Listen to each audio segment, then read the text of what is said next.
Man, oh man, this is gonna be a good show here. We are probably live right now. We're just probably coming right into the back end of the beginning of the stream. Yeah, we're live, baby. We on the scene. So welcome, my fair friends, Romans and gladiators. This is a scene collaboration with the obvious and most illustrious.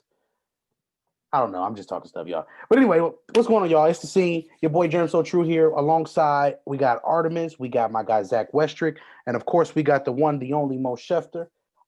We are the scene. We are presenting the dish today. We got the MLB trade deadline, y'all. We got the trade deadline for the next half hour. We're gonna cover all of the trades. We're gonna talk about some teams. We got the whole 9 yards moving right now. So with that, without further ado, let's introduce the crew. First, I'm gonna start with my guy. He's a little bit up the road from me, in the Ohio area. My guy Zach Westrick. You can come on, man. Talk to the people, man. What's up, folks? I'm a baseball guy, but you'll see me in the future more when we start bringing out these soccer shows, trying to help educate the folks and broaden the horizons. But you'll be seeing more of me. Hey, this dude got knowledge of a lot of sports. I don't know why. I don't know why these folks be hot. It'd be like they be like hiding amongst us. They don't be wanting to say nothing, be acting all shy and stuff. All right. So with that being said, I'm gonna introduce my road dog, my partner, my guy Mo Schefter. Holla at the people, man. Beautiful people. We are talking baseball, and I am excited. As you can see, I got my custom-made Cucumbers jersey on in the spirit of baseball, and I'm ready to talk. These guys we got on, Artie and Zach, y'all gonna see, man. These guys are broadcasting superstars in the making. Especially Artie. But Artie tried to be humble a lot. Well, with that being Look at him said, looking around. listen. The only problem that I have with Artie today is the hat that he has on. But that is the only thing that I got to beef with him about today. But without that being said, our little brother, I mean, look, this dude been around us, Mo, for how long? It's been years. He was a kid. I'm not gonna say how old he was when he first got in here, but listen, man. I think, yeah, my mom watches the podcast, guys. Come on now. Listen, man. We had to sign a permission slip. yes, indeed. But you know what? We've been a good influence on him. I would like to think, at least. Nah, man. I think it's the other way around. I think he's been a good influence on us. Hey, that's for sure. Everybody's a better influence than me. So without further ado, introduce my guy Artie. Talk to the people, man. What's going on? I don't see a problem with the hat. I actually got this the first day I got in the group, but yo, slow down. That's deep. But yeah. We're here, trade deadline. A couple of things going down just now, a couple of things a little earlier, and a couple of days before from now. But we'll get it all going. Hey, so we're gonna start today with the big news. We got the Padres making moves like they're going out of style. Of course, Cleveland is all in the mix with some of these different things. We have been having some really, really interesting dialogue just about these two teams alone. It said that the Padres have made, 5 moves in the last, 10 days? I think it's five moves in 10 days. That's crazy. And they're not just moving one player. I mean, the trade they just did with the Indians, that was what, 5 players and 2 prospects? So it looks like I think Cleveland sent 3 players, two named now, one named to be later, and then in return, I think they got 4 or 5. So Artie, first I'm gonna go to you. Let's break down this trade real quick. Padres and Cleveland for Clevenger. I'm gonna let you name all the pieces in the trade, and we'll go from there, and we'll pass it back to Westrick. Right. So obviously the big piece is Clevenger. That goes without being said.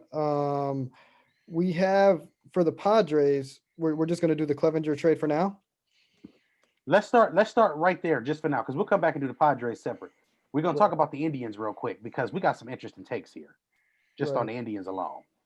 So the Indians got back a lot of pieces. Let's see. You trying to find out the Indians Padres Right, trade? right. That was the two shortstops, right? So they got Mhm. let's see here, for a catcher, a right-handed pitcher, a right fielder Josh Naylor, shortstop Gabriel Arias, left-handed pitcher Joey Cantillo, and shortstop Owen Miller. All So right. in total they got, let's see here, 4 players. 1, 2, 3, 4, 5, 6 players. Yep. 6 players. Three major leaguers and 3 minor leaguers. Right. So we got yeah. Yep. So an outfielder, first baseman, a couple pitchers, and a couple shortstops. Yep. Yep. Um, man, for the We got a breaking news. The Philadelphia I almost said the Philadelphia Eagles. I apologize. The Philadelphia Phillies get Phelps. more bullpen help by acquiring Brewers veteran reliever David Phelps. Phelps going to First reported by Ken Rosenthal.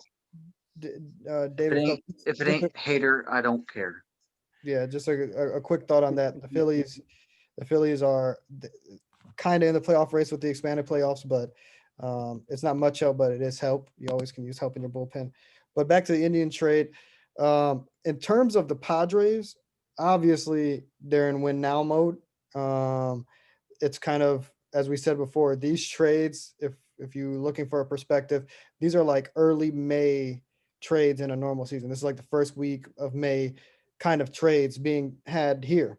And the Padres, they're at a place where they see themselves sitting in second place. They're not going to overcome and win that division from the Dodgers. What they're trying to do, though, is be competitive with the Dodgers in the playoffs. And I feel like this is what some NL teams, I would see maybe only the Cubs doing this, but some NL teams feel like they can reach and maybe make a move or two, in the Padres case, like 5 moves, and be competitive with the Dodgers. On the Cleveland side, this is a little weird, and we're going to get into this with Zach, but is this going to be a rebuild, or is this going to be a, hey, Clevenger wasn't going to pitch this year. We're going to pick up pieces for him. We're in first place right now, tied for first place. And this move could realistically maybe even help us this season get over the hump in the AL, which is very unpredictable. As that is being said, we have the White Sox, who are tied in first place with Cleveland. Very young team.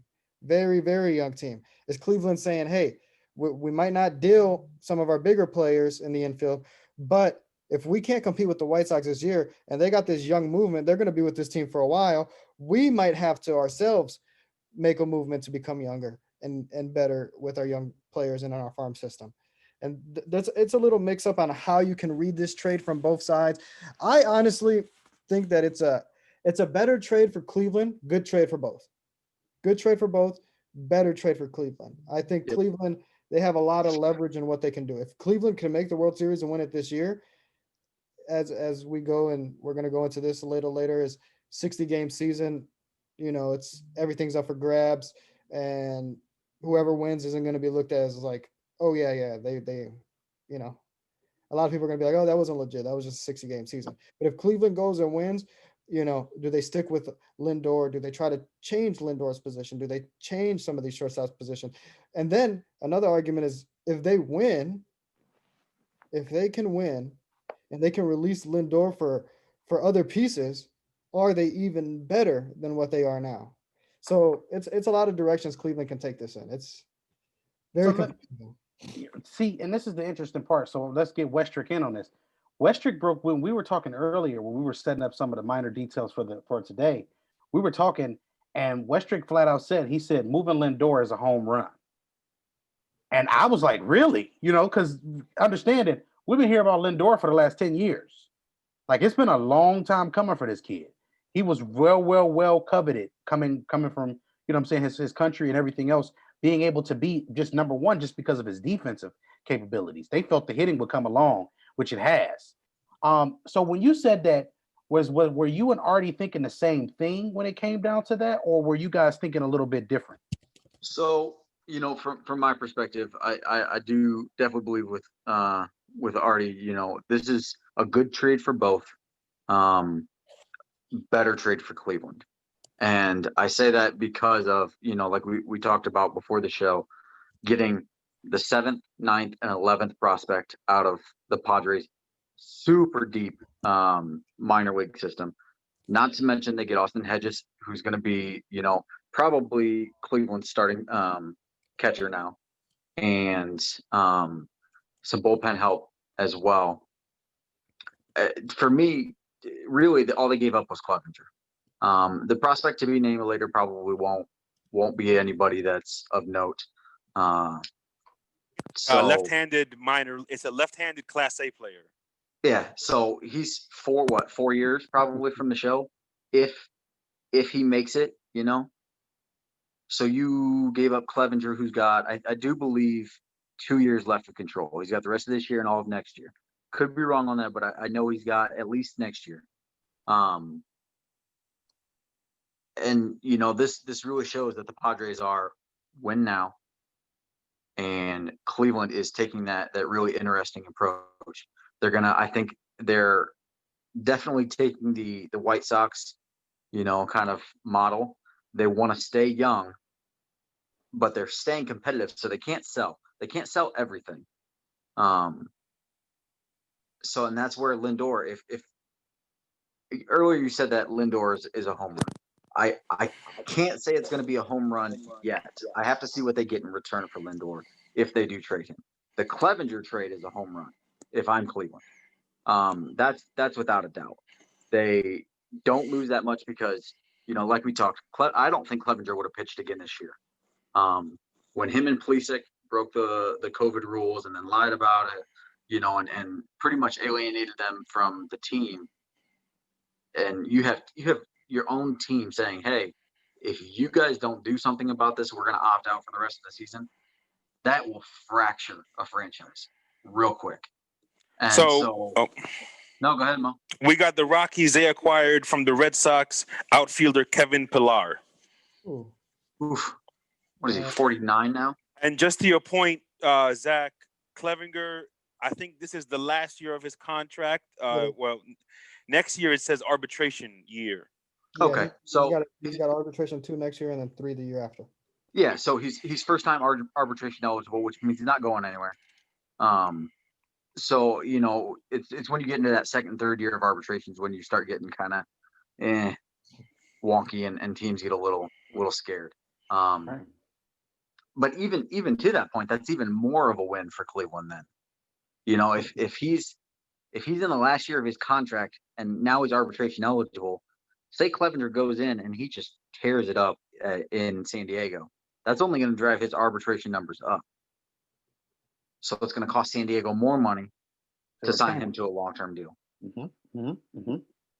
That's two low-level pitchers to Milwaukee that are not named yet from Phillies. So minor league system. And then just to touch on the Colorado trade, Colorado sitting at 500 right now, and they've got a pretty good shot of making the expanded playoffs.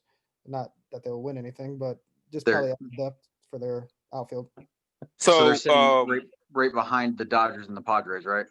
Yeah, and two games ahead in the loss column to San Francisco. They said, just real quick, while we don't have any breaking news at the moment, it says the Red Sox will receive a player to be named later and international slot money. Yep, that is the first time I have heard that term. So that's big for a lot of teams. Cincinnati actually got in trouble for this a couple years ago. They were giving away too much money to prospects. So each team is only allowed a certain amount of money to give to like Cuban players or Dominican players who have not gone to college or they're not already in the minor leagues. And so if you want to sign them, you only have a certain amount of money to sign those players. And once that money's gone, it don't matter how good that prospect is, you ain't getting them. So a lot of teams turn around and trade cap money in the international pool. And that's honestly, that's probably what they were looking for over Kevin Pillar. And that relief pitcher we were talking about, Lynn. Yeah, it looks like the Dodgers are making some calls about him as well. But again, we're 20 minutes out. I like him in LA. Anything. Go ahead. I like him in LA better than I like him in New York. Dodgers we've already ranked the Dodgers as a top 3 starting rotation and the top 3 and the number 1 bullpen in Mhm. baseball, according to last week. So to be honest with you, to see where they are, just adding more depth to an already strong area of obvious strength is a very, very big thing at this time of the year, just in case. The scary right, thing is, I think the Dodgers could afford to give away someone like Gavin Lux and get younger. Now I realize that Gavin Lux is really young, but get strengthen up your farm system, because that's the one thing that the Dodgers don't have. They don't have a strong farm system. They got a couple of really great prospects, but they're not very deep. And I think that the Dodgers are good enough that they could afford to give away. Anyway, Uh, besides Mookie and yeah, those guys. But Zach makes a good point. The Dodgers have, I mean, they have a lot of pieces that, it's like they don't lack anywhere really. And one trade isn't really going to give that up. And I'm reading here that Joe Girardi actually coached or managed David Phelps from 2012 to 2014. He didn't have very amazing years out of the bullpen. So far this year, he's pitched in 12 games and he's got a 2.77 with a 0.69 WHIP, and obviously, and that's in the National League, but they're using DH. I'm not mad at that. So I mean, for the Phillies, again, in the National League, we don't really. I think the Dodgers are the runaway favorite, and San Diego might be able to make a move. But for the Phillies, I mean, if you get there, you're in. If you get to the playoffs, you're in, and anything can happen. So for the Phillies, that may be a really good move for them. But the Rockies, I think that move is pretty terrible because they have like 100 outfielders. So they don't really have anywhere to put Pilar. I mean, maybe he'll be an assistant manager or something. I don't know. But I mean, he could be a DH, if I guess. yeah, But I mean, I don't. that's To me, this screams. The Rockies got the international cap space, right? yeah. Or no, That. the Red Sox. The Red Sox got it. The Rockies got Pilar, which is weird. Oh, okay. Why would you send cap space to a team that isn't competing? I mean, the Red Sox aren't competing for anything this Mhm. year, and They're then trash. and you're picking up a player that is not going to help you in any way, and you're 500, and Like I'm not kidding. Is Kevin Pillar is like what, 43? You'll be close. That's for sure. You'd be close. So Man's been playing for forever. that's a weird trade. But if we want to, if we can, Germ, switch. Kevin Pillar apologized for controversial comments after Red Sox decided to protest. Okay, so maybe that seems more accurate. that might be the reason why. But if we can switch, because I think honestly, the Marte trade is a really big trade. That is a really big trade going from. Let's break it down. Let's break it down. Let's talk about it. We're going to Arizona. We're going from Arizona to Miami. Marte traded to the Marlins. The Marlins, surprise team of the year in many ways, adding a very good outfielder, batting .311, can defend. Former All-Star. Yeah, former All-Star. Does this take Miami? I mean, it's one piece, but does it take Miami over the hump to battle and for the AL East? They're 3 games back now. Obviously, they gotta probably still have a ton of makeup games. But before you answer that, Westrick, here's my question: do they have enough bats in that lineup? Do they play enough defense? And where are they? Do they have enough pitchers or one guy that you can trust in their bullpen and even in their rotation? Do they have just the essential pieces to at least be a wild card team? To be a wild card team? Yes. Absolutely. Yeah. Okay. Is it in a 60-game season with the expanded playoffs? Yeah, absolutely. Okay. We're talking 162 games? No.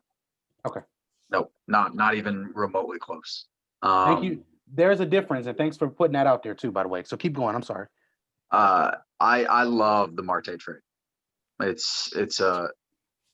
think Marte gets what he wants. He gets out of Arizona. Because the Diamondbacks aren't trending in the right direction. it's especially in the West. You know, you see the Padres making all these moves. You see the Dodgers that are just a absolute juggernaut of a team, with no holes. I don't even know what the weakest position on that team is right now. Like legitimately, like not even being funny. Like I don't know. Um, you know, so the West is really weird. San Francisco's awful.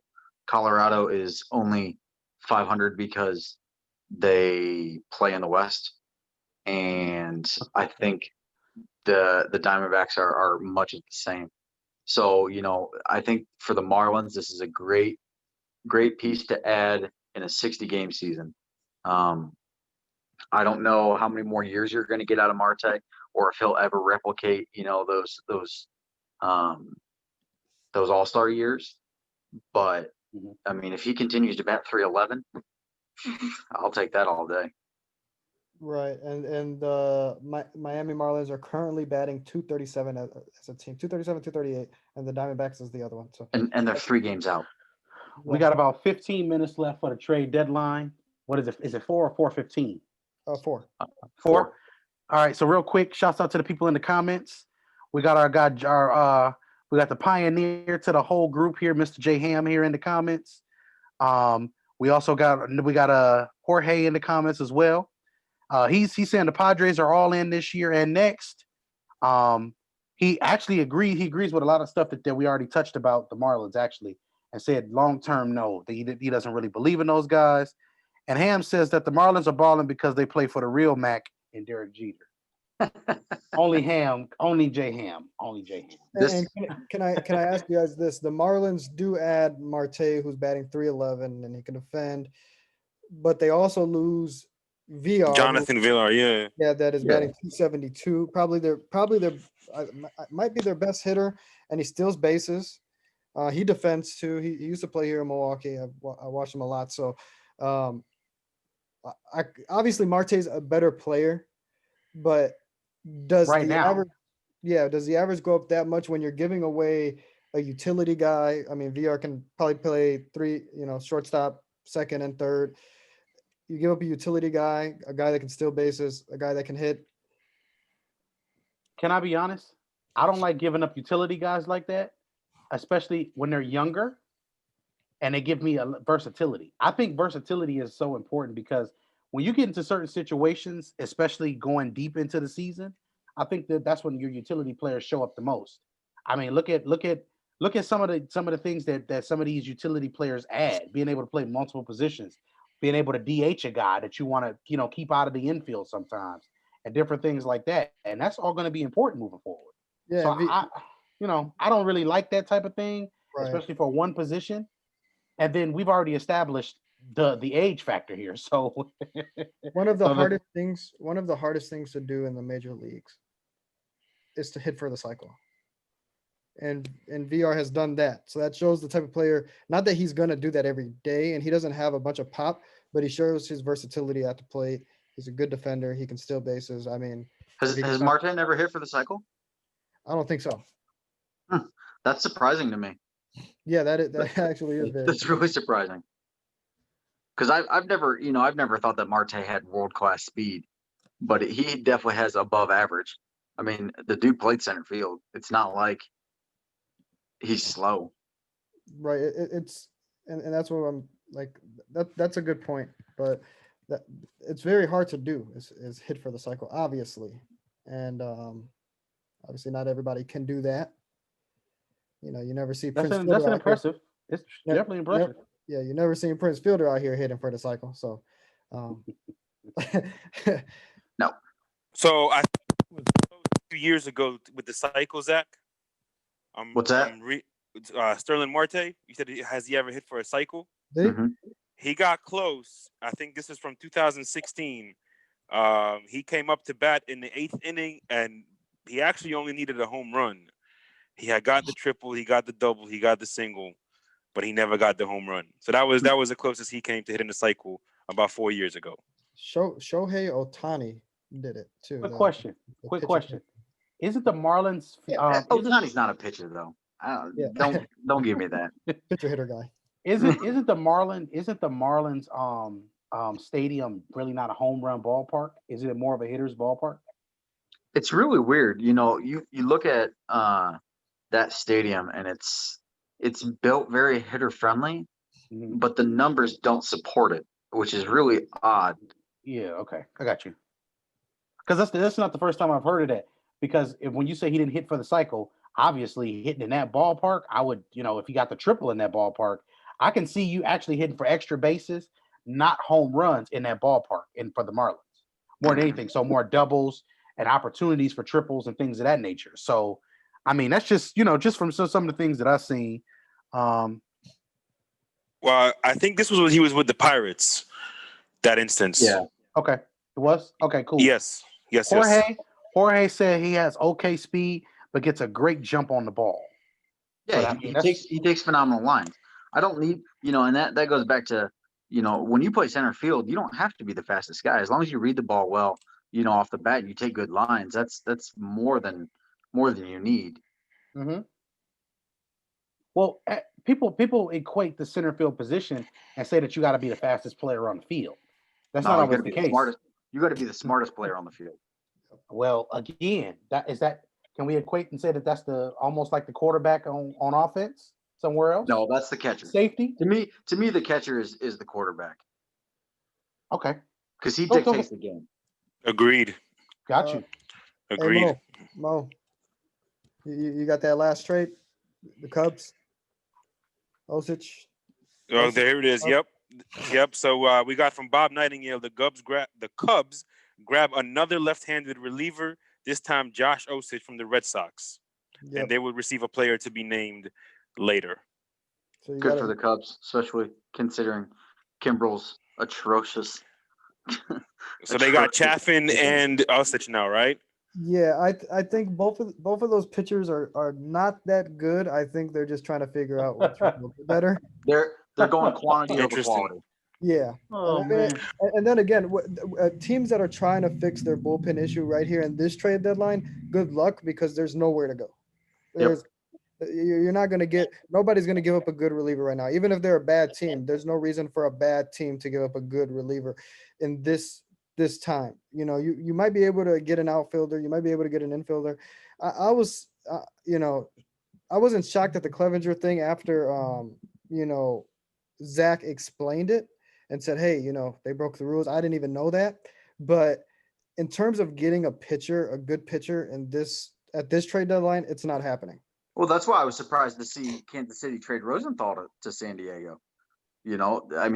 Rosenthal's one of the better, if not, top 10 closers in the game right now. So for him to go to San Diego as well, I mean, that's a big thing. I thought Hader would have been, one of the few to move, and that was depending on where Milwaukee was in the standings. Shouts out to the comments one more time, real quick. Let me throw a couple in. Jorge did agree. He said the ball carries well there. We were referring to the ballpark for the Marlins. He also agreed with you, Wistrick. He said, nope, it's about the best reaction to the baseball when referring to center field. And he also liked that move with lefty pen help. He said you need that in the postseason. Shouts out to Jorge in the comments holding it down. You need good lefty pen help. And I don't know if that's what they got.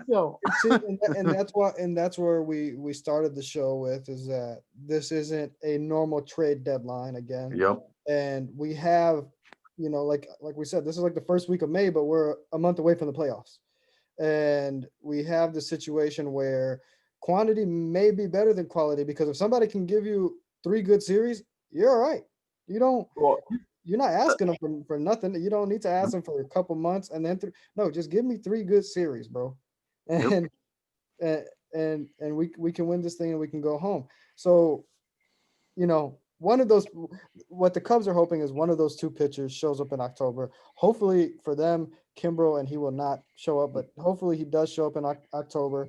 Jeffries shows up in October. There's all these. Kimbrel's going to show up in October. I just don't think it's going to be the version they want.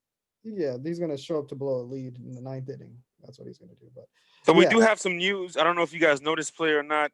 Sources confirm third baseman Ke'Bryan Hayes will actually be promoted tomorrow to start for the Pirates.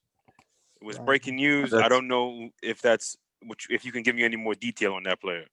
I think that's the Pirates finally trying to bring up some youth to give them some major league experience. Because it doesn't seem like they're doing anything on the trade deadline. They're not. If they do, Yeah. they're going to sell. I mean, Brian Hayes, right? Yeah. Brian Hayes. Yeah. Yes. All right, so we're looking. I'm trying to get a little. Let's so we'll go. Let's go over the Padres moves, but let's wait until after the deadline is over, just in case they make another one. That's the only thing we're going to be waiting on right now is see if the Padres Bruh, make any more they do moves. something else.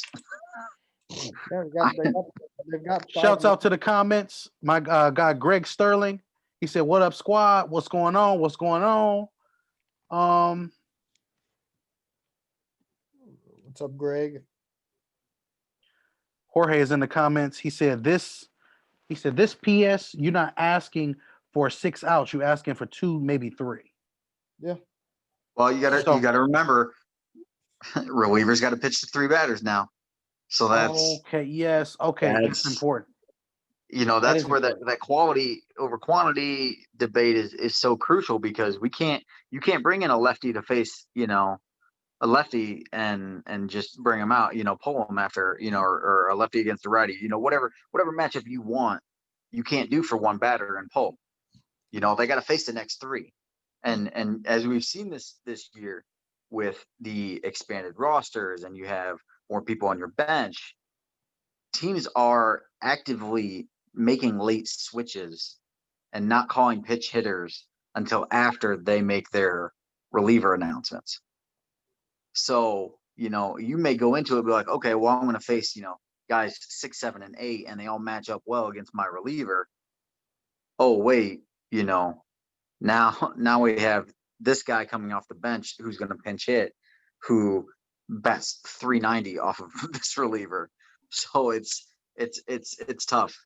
It's real tough. It's going to be very interesting because, like I said, this is the year that we got a lot of little small intricate rules that could really play a big factor in that. Shouts out to him in the comments. Shout out to my guy Caleb Smith, one of my business partners. Man, shouts out. He said, "Good stuff, fellas." Caleb Smith. Appreciate you. Yes. Thanks, Caleb. Stay along with us. Caleb, is that the same Caleb Smith that got traded to the D-backs? Nah, I don't trade my players. It says So- it says the Marlins are sending Caleb Smith to the Diamondbacks. That's not Wow, Caleb, would just know I didn't trade you, brother. It wasn't me. Hey, so Zach, maybe you can touch on this. Greg Allen, the left fielder that Cleveland sent, is that a minor league player? So I know I'm trying to think. Yes, because Austin Naylor, or I'm sorry, not Austin Naylor. Naylor, Austin Hedges, and I think it's Quintana or Quintilla. Those should be the 3 major leaguers. The rest should be the minor leaguers. Man, that's a lot. Added chess moves for the managing. Yes, sir, Mr. J Ham. Caleb is in the comments laughing at y'all. Thanks a lot for trying to trade my player. I appreciate y'all. But the thing is, we got 2 minutes before the deadline is over. We're gonna be seeing, everything close up here in about 2 minutes. Real quick, we're gonna go through the list real quick. We got the Dodgers at 1, Oakland at 2, the Yankees at 3, the Twins at 4, the Rays at 5, the Padres at 6, the White Sox at 7, the Braves at 8, the Cubs at 9, and the number 10 team was the Indians with the Astros right there after them because they hadn't won any games against above 500 teams. Of course, this list is going to change for our show tomorrow, probably more than likely, but I think the Padres have made a move and they may be able to jump up a couple spots on this list. But and even if it's not a big jump, two spots here may be huge for them because, to be honest with you, being a top 5 team in this instance is probably going to be a good spot to be in. Did you guys Being able to go into October? The White Sox after the Padres? Yes, they were literally 1 spot after. I don't like that. I think the White Sox are a better team, even after all the additions. Well, we're going to do it. Well, see, Zach, we're going to be putting together a new top 10 tonight. So don't worry. Yeah, the new top 10 will be going up tonight. the White Sox, they've been playing very good, very good baseball. I mean, top team baseball. But I know the deadline has just ended now, but We got about 15, 20 minutes to see whatever last Right. hurrahs come through. Right. And I was just seeing now. I think there was a tweet up from Joe Sherman that was saying that the Rangers are motivated to trade Lance Lynn just because of the fact that they didn't trade Mike Minor when he was at the peak of his value, and then they traded him this year to the A's for not much. And you know pennies. they think that Lynn's value will go down, so maybe they trade him here. I of pieces that should move that I will be I think Lynn probably should have been moved if he didn't. We got a breaking news alert. Dodgers, nope. Reds get Brian Goodwin from the Angels. Yep. Really? Yes, sir. And no Who'd they Lance get? and no Lance Lynn to the Dodgers. And no Lance Lynn to the Dodgers. I keep cutting you off, Zach. All the breaking news comes in when you start talking. No, that's good, man. Good one, Where'd huh? that one, That's where'd that interesting. last one go? Caleb Smith asked a question. He said, "Can you guys explain this year's postseason format?" Yeah. As best as I can. 8 teams each side, NBA style. You've got the 2 top teams from each division, and then the top 2 teams after that, making up 7 and 8. And then, well, actually, that might be a weird one. I don't know how they'll do the seeding there, because I know that you'll have some teams in second place that aren't a higher record than some teams that are going to be the wild card. So I'm not sure how they'll do that. But the first series, I believe the higher seed gets to pick who they want to play. They play a 3-game series, and all are in the higher seed's ballpark. The home team gets all 3 games. And then from there, we work our way to the 4 that we usually have, the divisional series, the 4. And we get I believe 5-game series there. And then we go on to the conference series, and we get a 7-game series there, and then we go to the World Series and get a 7-game series there. Okay. What he said. So here's something interesting here, and this is something interesting that I want to ask: is it possible that we can see more upsets with this format this year, considering that the top team gets to pick their favorite matchup, and somebody may get stuck with somebody who's that balanced breakfast that could give them a problem? Right. Or is it that much of a disparity between the top 4 and the bottom, 4? You shouldn't. Realistically, I mean, most teams, unless they play super well against, a higher ranked team, I'm gonna assume most 1 seeds are gonna pick, the 8 seed. Someone who skirted into the playoffs to, it's just statistically it's better. But I could see the offshoot of, if the Dodgers play, against that encompasses another wrinkle though. So with the way the scheduling went, let's take the Reds. Say the Reds make the 8 seed, because they're not going to make anything else in the Central. The Reds only played the AL Central, and really they've played such a condensed schedule. So it's going to be a lot harder for teams to gauge, because they're not playing everybody like they normally would. So, you gotta factor that in, and I hadn't really thought about that till just now. And also we rank the Reds as the number one starting rotation in baseball this year. Underachieving right now. And even with it being underachieving, we still have them as a top 3 rotation. So that's interesting, because remember the theory that we were discussing last week is this may be the best postseason we see for us pitching, because we're not going to see a lot of strain on the arms. So if you get one of these teams that's got breaking news. Go ahead, sir. The Cubs have acquired Cameron Maybin from the Tigers. To say who they gave up? Not yet. Probably not much. And the Rangers are done. Joey Gallo and Lance Lynn are staying put. Cameron Maybin to the Cubs from Detroit. The Reds get Archie Bradley. There you go. I was about to say that. There you go. And okay, just to go off here, yeah. So the wild card teams would be 7 and 8. So 1 through 3 would be the division winners. 4 through 6 would be second place, and then the 2 wild card teams would be 7 and 8. Quick question for you guys. We see the Rays have the best record in the AL. I think actually the Yankees, if the playoffs were to start today, the Yankees would be the 5th seed. They wouldn't get to pick who they play. But let's say the Yankees get to that 4th seed and the Rays have the number 1 seed. Even if the matchup that they will match up against is best for them, but they know that it's worse for the Yankees, do they bypass a good matchup for them, hoping the Yankees might have to play a matchup that's not good for them? You know, do you This do gets that interesting. if you're a team that, you know, the Yankees at the beginning of the year were the runaway favorites. If they heat up and you're a team and you're like, okay, the Yankees are on 4, or if you're the A's and the Yankees are 2 and you're 1, do you take a team? Say you match up very well with, I don't know, Minnesota, and you're like, oh well, Minnesota may give the Yankees a hard time, so we're not taking Minnesota even though we match up well with them because we want the chance that the Yankees get Minnesota so that they can lose, and we avoid the Yankees. I mean, there could be strategic things playing out with that too. Hmm. What do you guys think on that? That's I'm a gonna let you good. go first.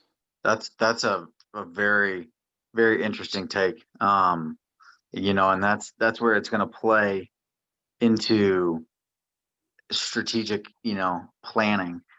And okay, then you got to go. Just to we'll take the Rays, you know, but I'll use the Reds as an example. The Reds, you guys rank the Reds starting rotation as number 1, right? Believe so. Postseason comes around, they're not pitching. I will say this again: they are not pitching 5 pitchers. Right. They're going to Yep. take their top 3, Yep. maybe their top 4, and their other. You know, the Reds right now have 6 guys who they're starting. Yeah. They will take 4, 5, and 6, and they will be the first guys out of the pen. And if they have to, they will throw a pen game. You know, and they saw it in the very first 7-inning doubleheader we played against the Tigers. They threw a bullpen game and ended up crushing the Tigers that game. I So- don't. I'm not updated on this. Do the rosters stay the same for the postseason? Because if so, then yeah, that's See, that's really, yeah, as really, far as really, I know, really. they still keep the traveling squad, you know, or the taxi squad or whatever you want to call it, plus the expanded rosters. Caleb said he thinks it'll be real cool if the playoff series were this year to be played at a neutral site. And there's talk. talks of that. Okay, They started that. Oh, that's interesting. That's real interesting.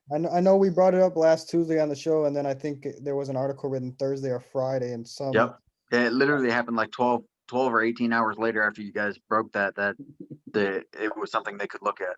They got a bug in our conversation. I don't like that. Yeah, man. Who wearing a wire? But no, but here's something interesting. Zach, you said the bullpen game. I brought this up to Artie and them before. I said this is the reason why the Reds are an interesting team to me, because you start hitting. Number one, you have to start hitting.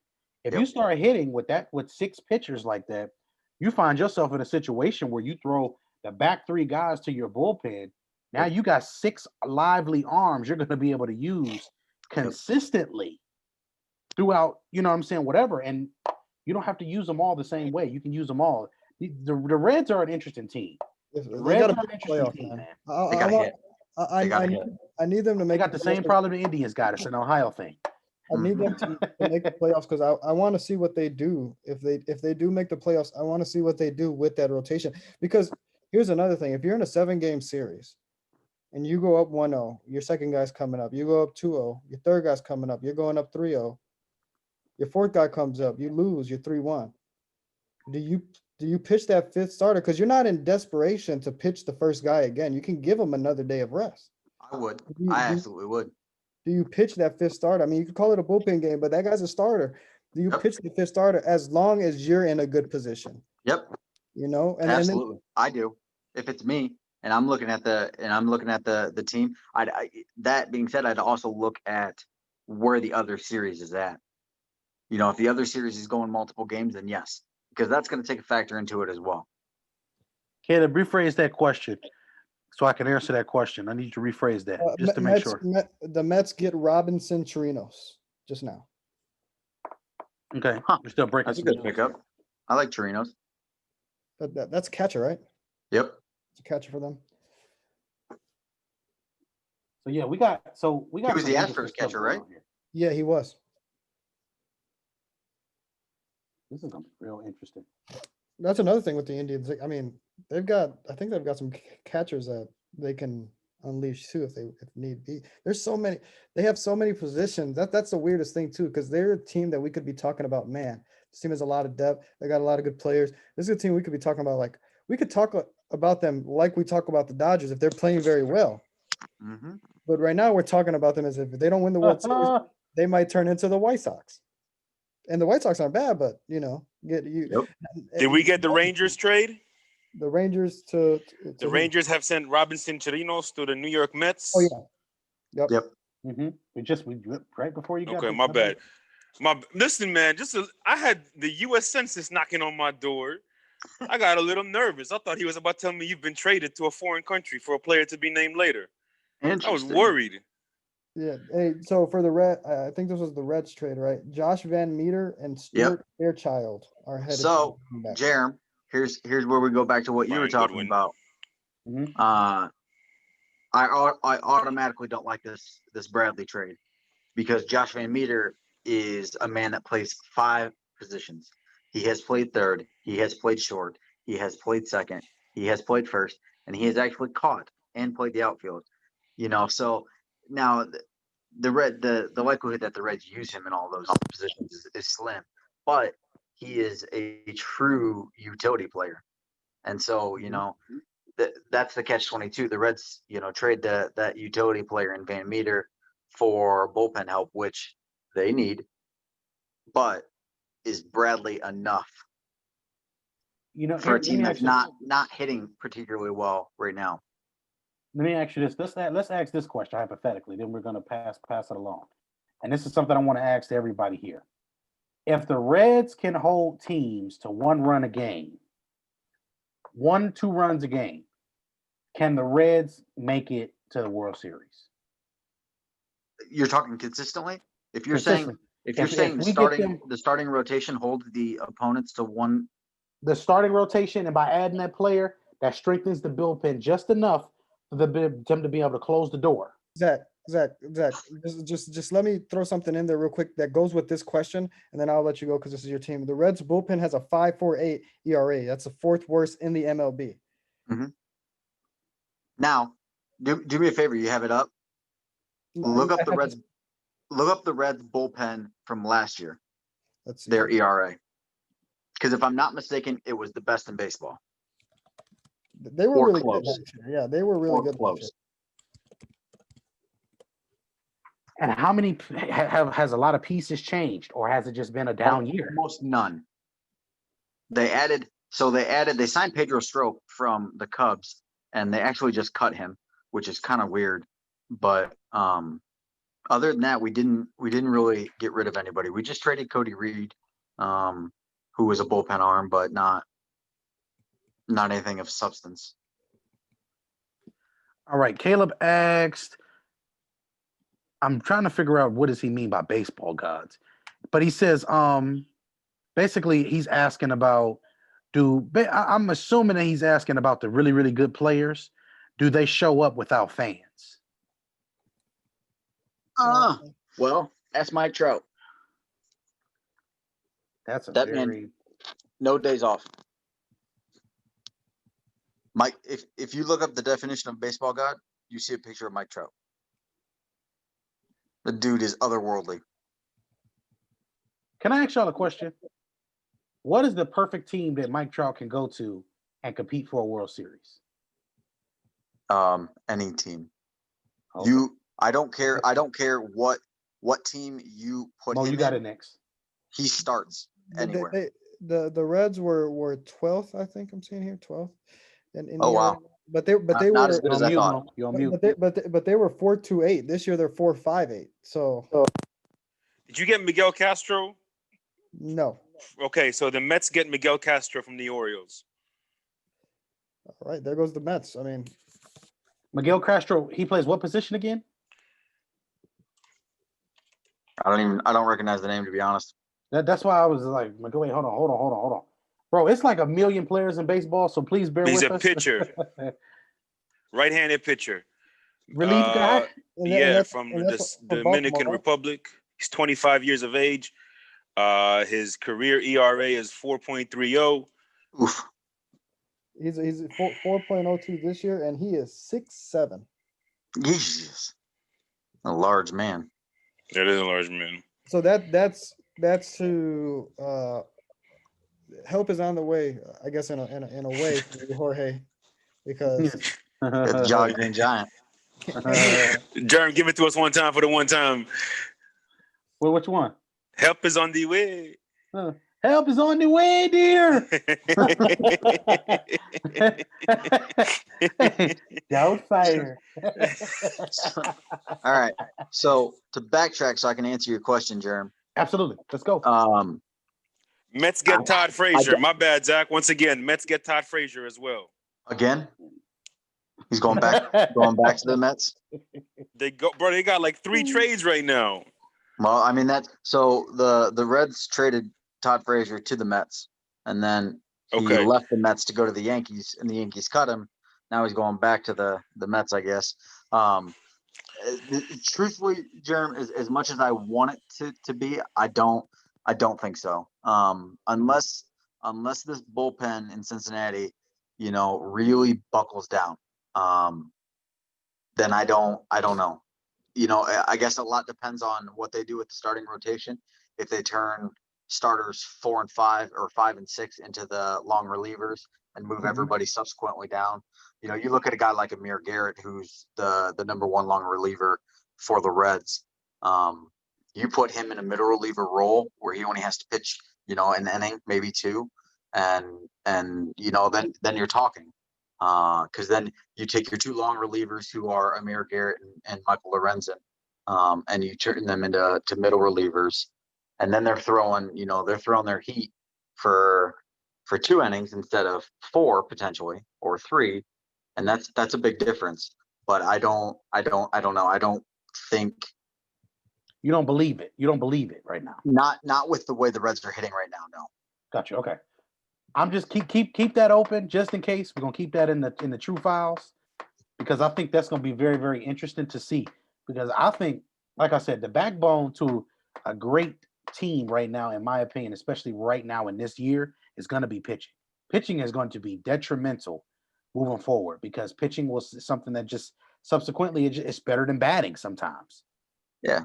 I mean, you can damn near guarantee that if the Reds can just become an above average bullpen, meaning top 15, top 12 bullpen, with them being a top 3 to 5 starting rotation, that will be enough to get them into a very good situation in a 3-game series. They could actually win a playoff series. Yeah, they could. Yeah. I mean, because you can stun somebody.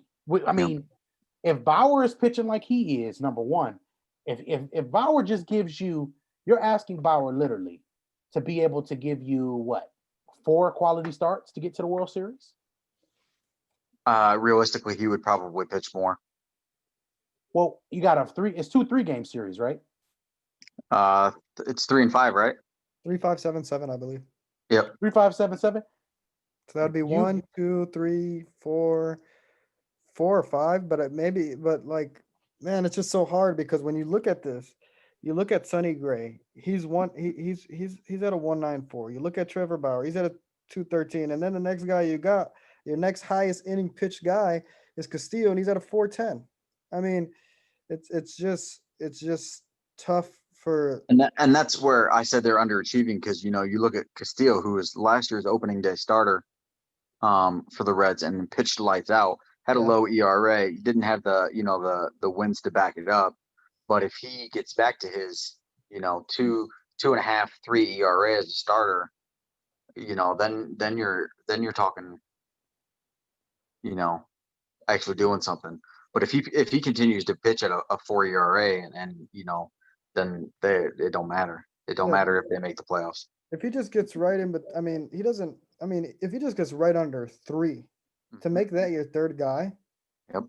after a guy that's under 2 and a guy that's just a bit over 2, Yep. and I'm talking about guys. These guys can pitch 7, 8. These guys can give you 7 or 8. I mean, Castillo, he was dominant in outings that were 7, 8 innings long last year. I Mhm. mean, these guys can pitch for a while. You don't really. That's another thing is you don't really need to rely on your bullpen too much. But I mean, if you do have to, Amir Garrett, who's at he's my favorite pitcher in the Mets bullpen, or in the Reds bullpen. Um, he can give you a couple of innings too, or he can give you one. Obviously, again, the things change with having to pitch to 3 batters. I want to ask Zach a question. Lucas Sims, tell me about this guy. Yep. He's a younger guy who he shows flashes of greatness. Like I see the potential in this kid. But he needs time and he needs to get more innings. I mean, really, I just want to continue to throw him and just and get him. I really like this year we saw he's actually starting. He's our 5th starter, TJ Anthony. He literally just made his major league debut, and he he came in. I think after like the first inning, in the very beginning of the Cubs series, when they got shellacked, they gave up like 10 runs early. He came in and just was impressive. So you take a guy like TJ Anthony, Lucas Sims, Amir Garrett, and Michael Lorenzen, and if they can buckle down, then we can talk, because I'm partial to Iglesias, but I think he's a much more versatile pitcher than Chapman ever was. Everybody, I love. Don't get me wrong, I love Aroldis Chapman. The dude is lightning in a bottle, but that Aroldis Chapman is going to throw you 107 miles an hour 9 times out of 10.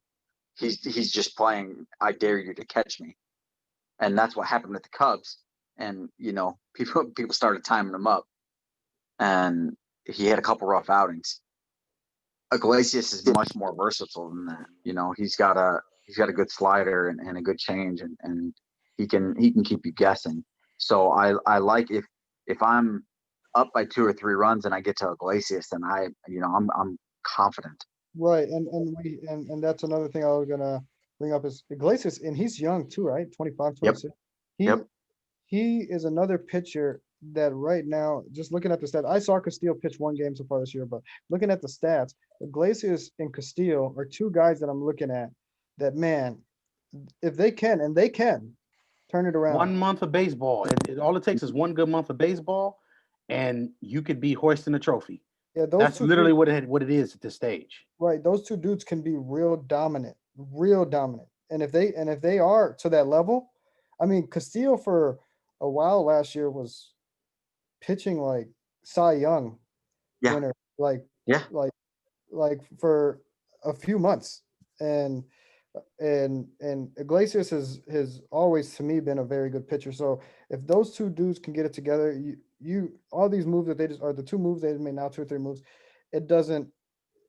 I don't think it matters too much, because if you have a third guy, Castillo's 0 for 5 right now. If you have a guy that Castillo can come in and start pitching better and win some games, and Iglesias is pitching better, you already have a better bullpen and a better starting rotation by so many. Like, you're leaping so many times. Because Castillo could at any given point be the ace. Yeah. That's great. And he's the second or third guy that you're using right now. As good as Graham Bauer pitching, I've seen Castillo pitch better. Yes. So that's scary. So you see why I'm a little weary of even though I look, Westrick, this is not even me competing or challenging you. I'm just saying, bro, all it takes, we see it in football every year. Me and we'll talk about it every year in football. We talk about it every year in the NCAA tournament. We talk about it every year in the NBA. All it takes is that 1 month in a sport where you just lock in and all bets are off. I mean, that's the way the Patriots have won consistently a couple of those Super Bowls that they won. They lock in from week 15 on, and and that's how they get there. You're on mute, bro. You're on mute. I wasn't really going to say nothing, but I think when you look at just the way the season is, Uh-huh. you talk about Westrick, you're in after him. less pitchers, that like less rotation, less batting rotation pitchers got to go through, more pitchers that you could use. It's more you managing a sprint, not a marathon. Very similar to how you see in the bubble with the NBA. There's just fresh legs every night from these young guys. We are having ballers every night in the NBA. I mean, the only one that's not gonna have to deal with the dynamic is the NFL, but the NFL has been what it is for as long as it's been. It's always ends up being a little sprint at the end. I just think this year you could look at everything, but there's really no way to tell in baseball with such a shortened season how it's going to play out. That's what Artie and I were talking about, before we came live, is that we'll have teams that have been on the cusp of making the playoffs all year. They're going to hit their stride in September. They're going to hit their peak baseball in September going into the playoffs.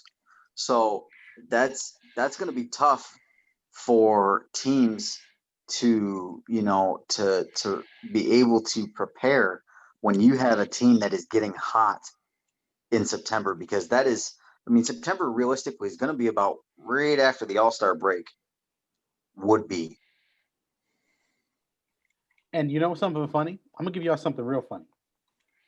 What team has played very, very well consistently after September? They just haven't played worth a damn for the beginning part of the season. Mm.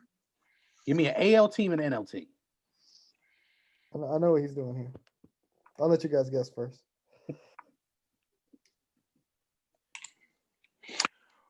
What was the question? Teams that get hot in September. Which teams? What's an AL team that gets hot in September and an NL team that gets hot in September? The AL Last team couple of years. The AL team starts with a Clee and ends with a Valance. Ooh, mystery. Let's see if you guys can figure it out. Yeah. So, but in the NL, I mean, a team that gets hot in October or September, St. Louis. I would say, yeah, pretty much all the Central teams except for maybe the Pirates. I mean, I had a stat last year that when Craig Counsell gets his 40-man roster in September, that man, I mean, some Septembers they've gone in his Septembers they've gone like 19-10, 22-8, 23-7, stuff like that, 21-9, stuff like that. Like when they get the 40-man roster, Craig, he utilizes it very well. And the Brewers are like unbeatable, and like they're playing like, man, this team might win the World Series in September like every year. It's pretty even down years. It's probably not going to happen, but I would not be completely surprised to see teams 7 and 8 be the Milwaukee Brewers and the Cincinnati Reds or the St. Louis Cardinals, whoever finishes, 2, 3, 4. Right, and that's I wouldn't be surprised in the slightest. And that's the hard part, because we saw last year, we saw Washington take out the Brewers in the wild card game, and not a lot of people expected that.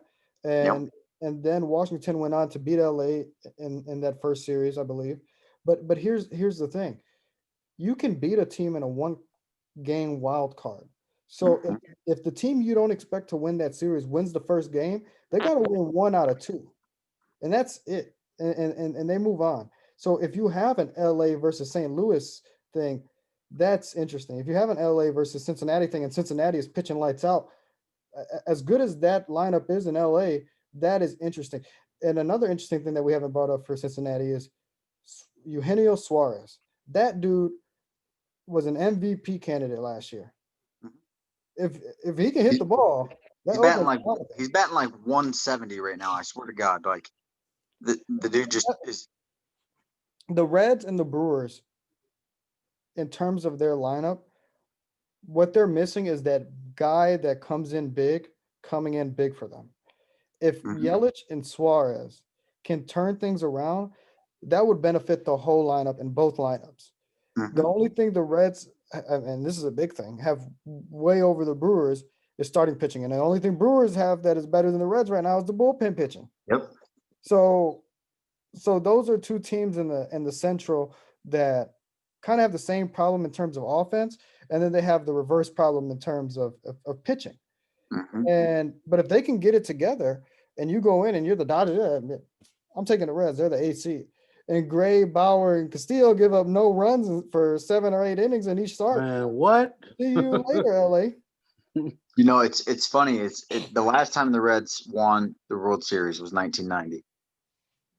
The Reds were expected to get swept in the World Series against the Oakland A's.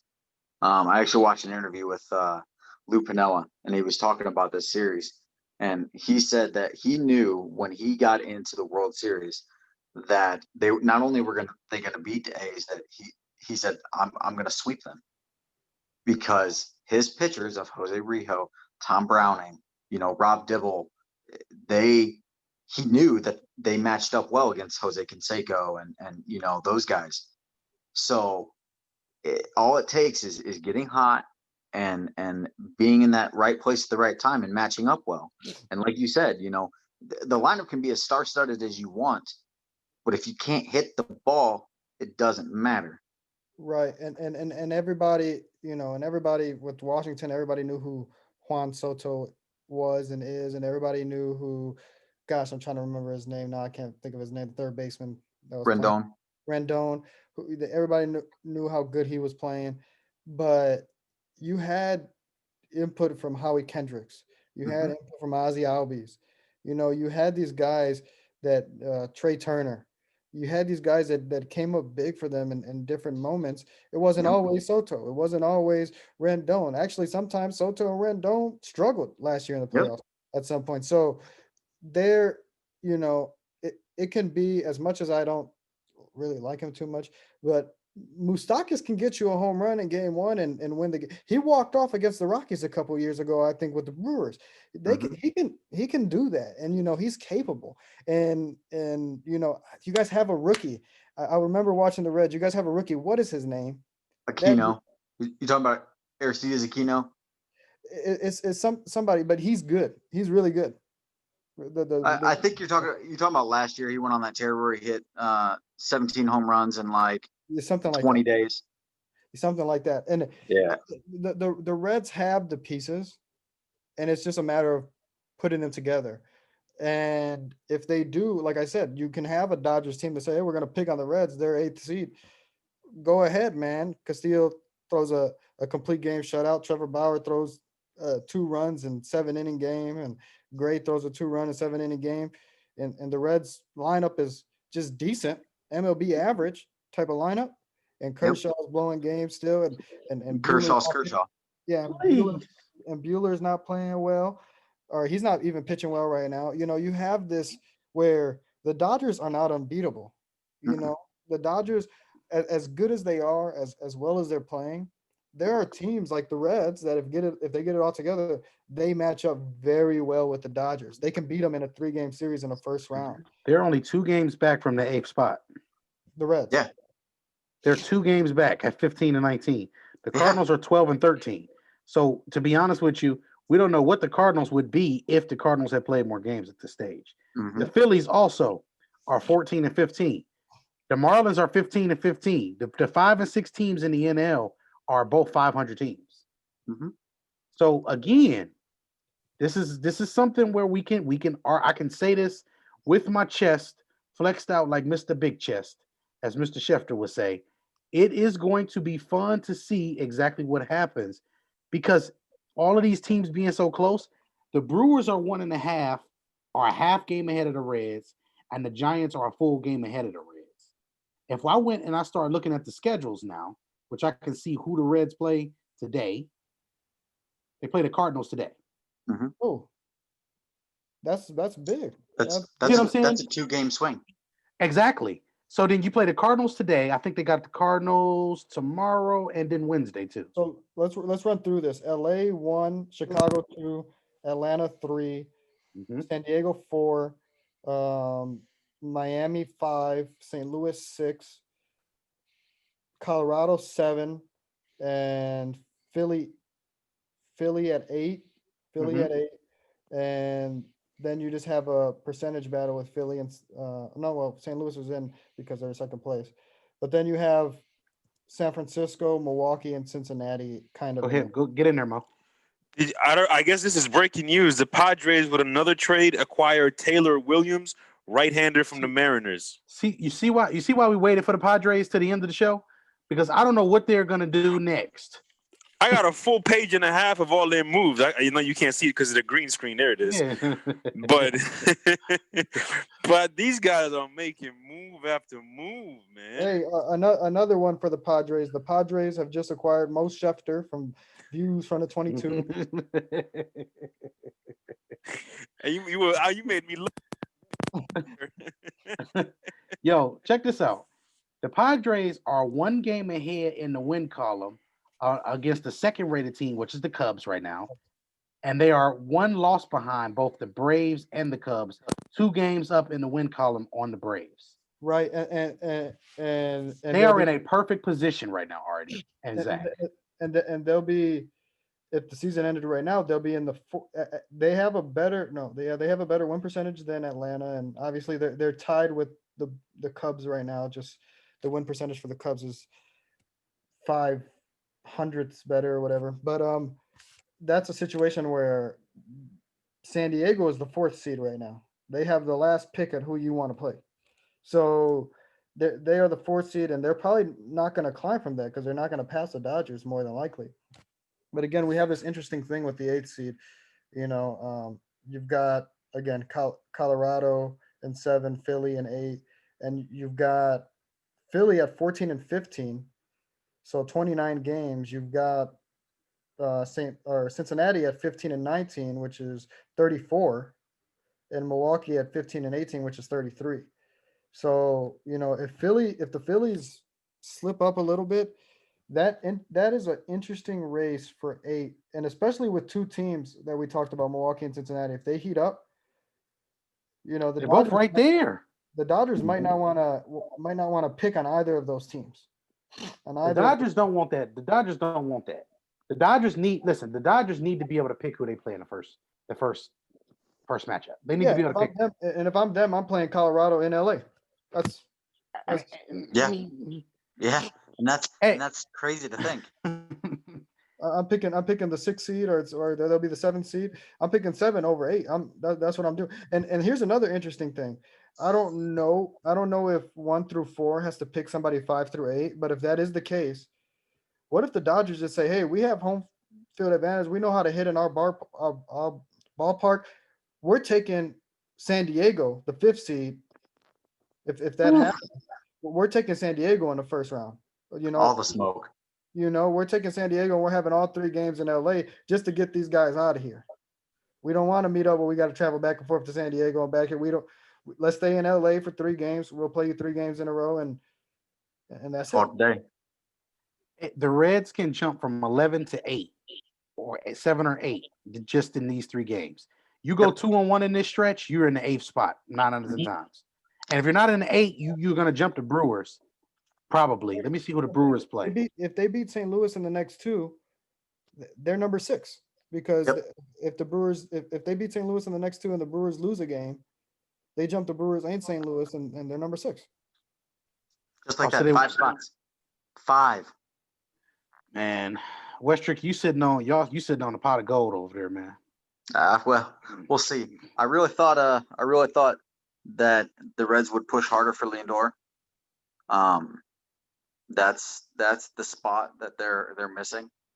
I really thought that they were going to go for it, and they were going to pretty much mortgage the farm to get him, as I thought that they were this offseason, and they haven't. So I don't know. It'll be interesting to see if they go after him again next year, with 1 less year of control. But we'll see. You got a lot of potential, but you got to put it together. It's like the Cowboys. On paper, they look great, but they just can't ever put it together. Well, we see where his energy is today, ladies and gentlemen. Hey, Mo. We got the Indians and the Royals today. The Indians are playing the Royals. The Sox and the Twins are in a series now too. It'll be a good series. That's a very big series as well. And the Rockies and the Padres are in a big series as well. The Brewers are actually playing the Pirates. So Good for this should them. be, man. This is going to be some interesting Yankees and Rays, Nationals and Phillies. Of course, the Cardinals and the Reds. The Marlins already beat the Mets earlier. You said the Brewers are playing the Pirates. Brewers. Yep. How many days in a row do they play these dudes? All right. So Zach, before you jump off here, I'm gonna let you get your final thoughts, and then we're gonna break down some of the stuff for the Padres, and then we're gonna be wrapping up. So Zach, I'm gonna let you get your final thoughts. If you want, you can make it about the Padres as we go into that. Yeah, that's a perfect little segue. I think I think the Padres are in win now mode, and they are I think George said it in the comments. They're hedging everything on the next 2 years. They want to be competitive now, and I wouldn't be surprised to see them. Even if they don't win the World Series this year, I wouldn't be surprised to see them go all out in the offseason and add those missing pieces that they see don't pan out in the offseason. So I like what the Padres are doing. I think they might be getting a little too overzealous. There is such a thing. Artie and I were talking about this. Maybe they're doing a little bit too much. You mess with the chemistry that was building with the current team to add better players. Yeah, I like the Clevenger pickup. I like the Rosenthal pickup. I don't hate the Nola pickup. I don't like I said, I don't like them giving up Trammell to get Nola. But with all that said and done, you got to be careful not to subtract too much. And now, essentially they could be fielding a whole new team with no chemistry. Can it come back to and bite them? Maybe. But I like to see the fire from them. It's something we don't see from the Padres very often. So I think they're feeding off that Tatis Jr. energy. I hope he hits more grand slams and more home runs off 3-0 counts. I love it. I'm excited to see what they can do. I hope that they put it together. It's never a bad day when the Dodgers lose or Kershaw cries and can't pitch in October. So it is what it is. Well, West, man, I'm just gonna call you West because he was with the mess today. Well, my guy Zach, though, man, we appreciate you for jumping on. Make sure you guys stay tuned to this guy. This guy he has a lot of knowledge for you guys, and not only just baseball. So you're gonna be seeing his face a lot more. Yeah, Zach, we got really a soccer appreciate show you. coming, so I know you'll see Mo and Artie and I and You're maybe some other definitely on mute, faces. Mo. Mo, you're on mute. No, he need to plug his microphone up again. I appreciate y'all for having me, and we'll be talking soon. Absolutely. I was just saying, shout out Stoppage Time FC. We're gonna see Yes, y'all a sir. little bit later. We got some good stuff coming. Germ, Artie, do you guys have the full list of the Padres moves? Yeah, I got you right here. I got the MLB transactions right here pulled up. So you telling me I didn't have to write down 2.5 pages of transactions? Yeah, I think some of the more recent ones, like today, like the last second ones, I might need you to have I that. got you. Well, have go that. ahead. Give us what you got, and if there's anything that you missed, I will. right. I'll take care of that. So you we're want gonna to let listen. Chef has been so patient today. Let Chef run down the trades. No. Let Artie do it, because you know my handwriting. Let Artie do it. all right. So we're gonna go a little back. We're gonna start on the 19th with the Padres. They traded Jimmy Yacobonis to the Mariners for cash, which isn't a huge thing to help them out, but it cleared space to bring in more bullpen help, which we're getting to. The Padres then got Trevor Rosenthal from the Kansas City Royals for center fielder Edward Olivares and player to be named later. And then they traded yesterday for Mitch Moreland from Boston, or a first baseman, to San Diego for their third baseman Hudson Potts and center fielder Jason Rosario.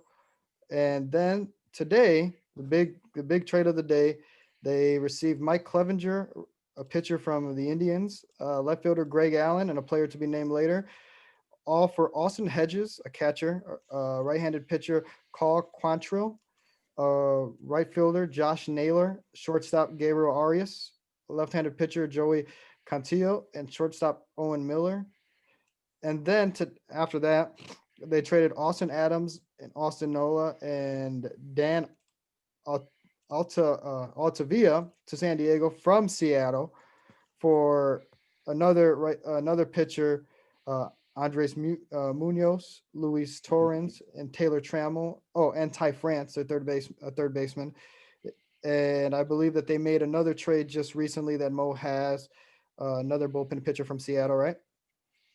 Yeah, it was Trevor Williams, was it? Or here, I got it somewhere. Something like that. And I think Jeff Passan, he summed it up pretty well. He said, the Padres, who apparently hadn't rated Seattle's bullpen enough, get reliever Taylor Williams from the Taylor Mariners. Williams. I think that the Mariners bullpen is now the Padres bullpen. I think it's safe to say that.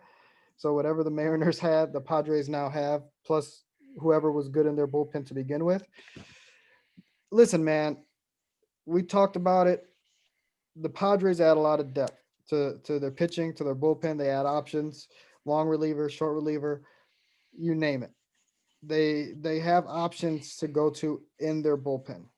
The Padres are not a very, I'm not sure where they rank, but just from watching them, they're an amazing offensive team with a lot of offensive capability and potential and talent, and not very good pitching wise.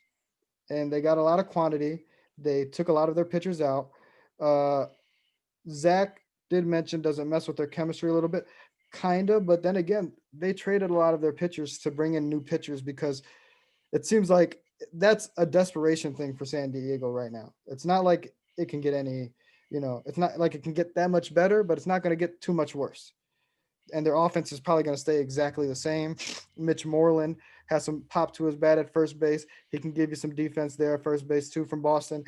That helps them out. I also believe they got a catcher. They got Austin Nola. That helps them out.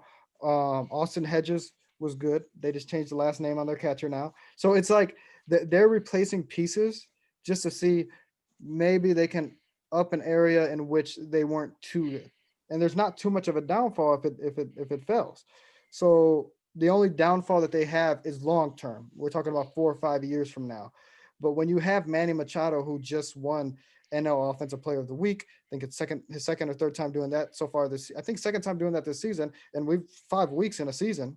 Manny Machado is playing good ball. Tatis is playing good ball. Grisham is playing good ball. All these guys are hitting the ball well. We had them ranked high in some of the batting categories, I believe, and we had discussions, and that's Number why 2 in slug.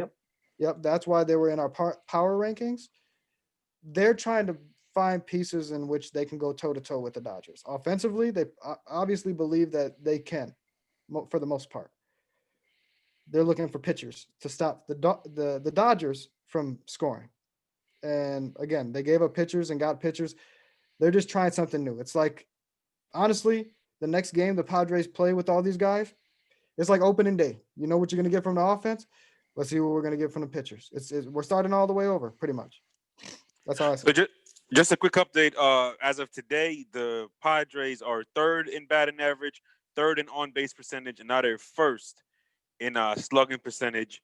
They added a total of 9 players, pitchers, catchers, including the first baseman / designated hitter.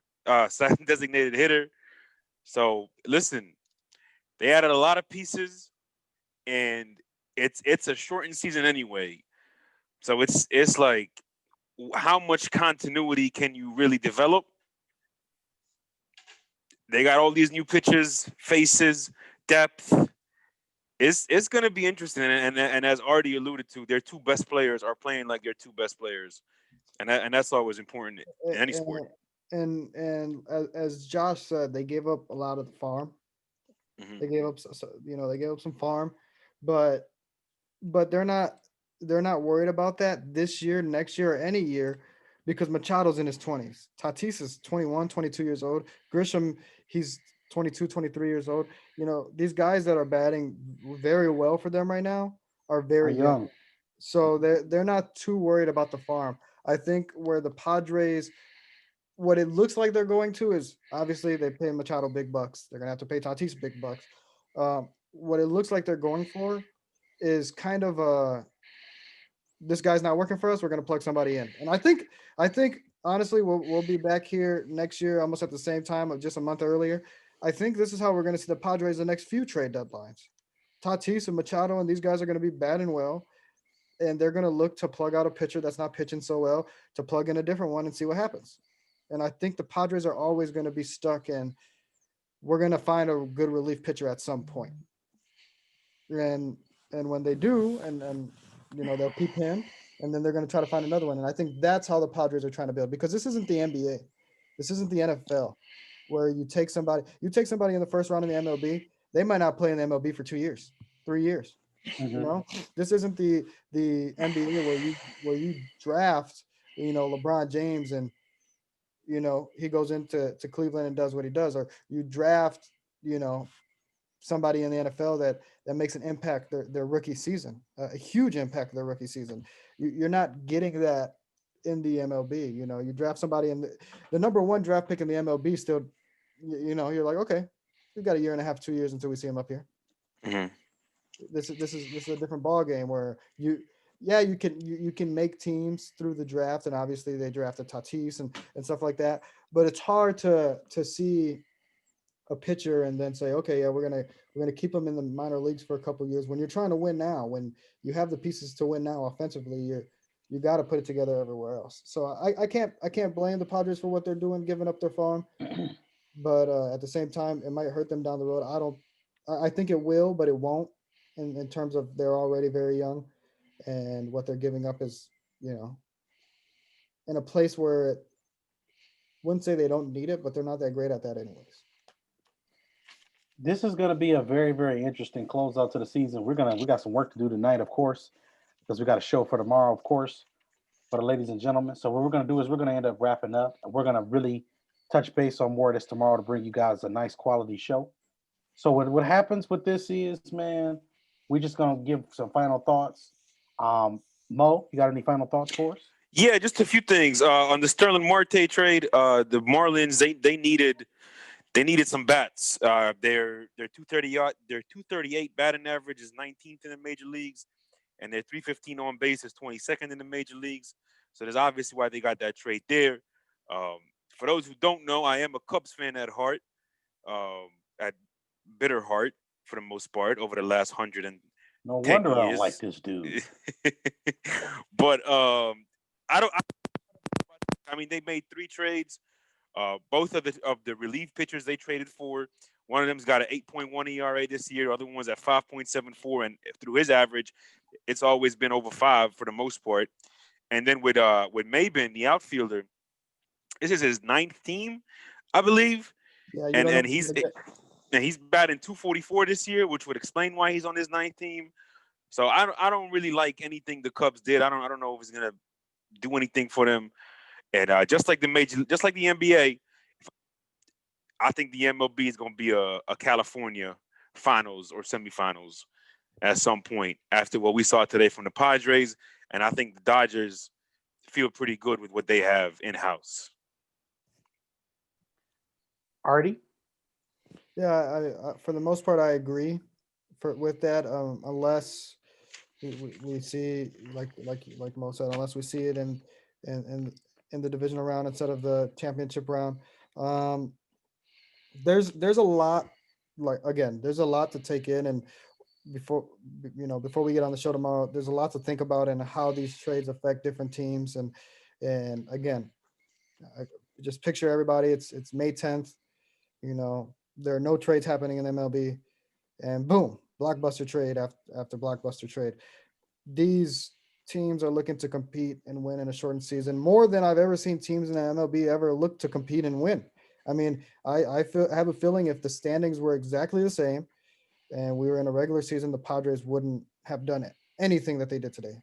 Maybe a couple moves, but they wouldn't have had blockbuster changes. If the standings were the same, the Marlins wouldn't have blockbuster changes if we're July 31st in a regular season. So it's a lot to be seen. It's a lot to read into. The numbers, baseball, I think most said this last week. Baseball is the game where the numbers really do tell a huge part of the story. But at the same time, the numbers for 1 month, it's hard to tell a big Hmm. part of the story. So, Mhm. it's like taking numbers in football from September and saying, oh, this team's Mhm. going to win the Super Bowl. How do you know after 4 games? And that's where we're at here. So Too small of a sample size. exactly. So when we do mention that guy has an 8-1, or we do mention that guy has a 5-7, or we do mention that guy's batting 207, or this team is 238, or the Diamondbacks are 237, and David Phelps is 267. David Phelps was 4-3 just a couple years ago. Yeah. David Phelps can be 4-3 next month, and that's Mhm. not that great, But if he can stay to 2-7, then the Phillies got themselves a good bullpen pitcher, and it's just so many things that we don't know what the consistency is going to be like because we're in May. We're in May, September, but we're in May. Right. Right. So it's a lot to be seen. I wouldn't take too much into these trades. Like again, it might hurt some teams long term, but honestly, we won't know how these trades work out until really the season is over, and we won't know. We can't really project like, oh my gosh, this takes a team over the top until we see whether or not it actually took the team over the top. So this is just a weird season all around, and these trades mean a lot. They could mean a lot, or they could mean nothing. Where in the normal season, trades are meant to bring a team over the top. Listen, all I can say is this. I'm really intrigued to see how the top 10 changes on our top 10. I'm really intrigued to see who we believe, ultimately may, as we start getting down the line in the season, who we start to predict could be these top 8 teams in both conferences, the AL and the NL. Because, like I said, pitching this year is going to be catastrophically a huge part of whatever happens this year. Because we are going to have the freshest arms we've seen in history be able to come across and be able to deliver. And that's why I am scared if the Reds bats wake up, it's going to be interesting. Same thing for the Dodgers. Can the Dodgers main guys, can those guys, can Kershaw, can everybody else in this particular instance, can all those guys continue to stay the course, continue to be the best, respectively in starting rotation, one of the best in bullpen, one of the top 5 in starting rotation? Can they also continue to hit the long ball? Can they continue to get on base? Can they continue to do all the things that they're doing now, moving later in the season? This is going to be important. So this is the year that it's going to be the unpredictable team. I think it's probably going to be somebody that we probably don't have faith in that ends up winning because it's 60 games. You know what I mean? And 60 games is equivalent to saying it's majority of an NBA season for a star player. 60 games and then Yeah, I mean, you cutting the season. I know we got to get off, but you cutting the season by 100 games. That's like having a 10-week season in the NFL. You know, Yeah, I mean, that's like having a the equivalent to the NFL would be like 6 or 7 games. yeah, I mean it's crazy. It's crazy the amount of uncertainty that we have surrounding this season just based on that alone. So I'm really here for this. As I said, we got a show for you guys tomorrow, coming from the dish. But we wanted to cover the trade deadline stuff. We'll have a lot of more great in-depth information for you guys there. So this is going to be us here at the scene signing off. We got Mo Schefter. Thanks again to Zach Westrick for stopping by. And then, of course, man, we got the great young kid Artie and True Man False World. The Scene, TheScen, YouTube, Facebook, Twitter is coming soon. So it's Instagram. Don't worry about it. And everything else, hey, stay tuned. We got a lot of stuff coming up for you guys. With that being said, we out.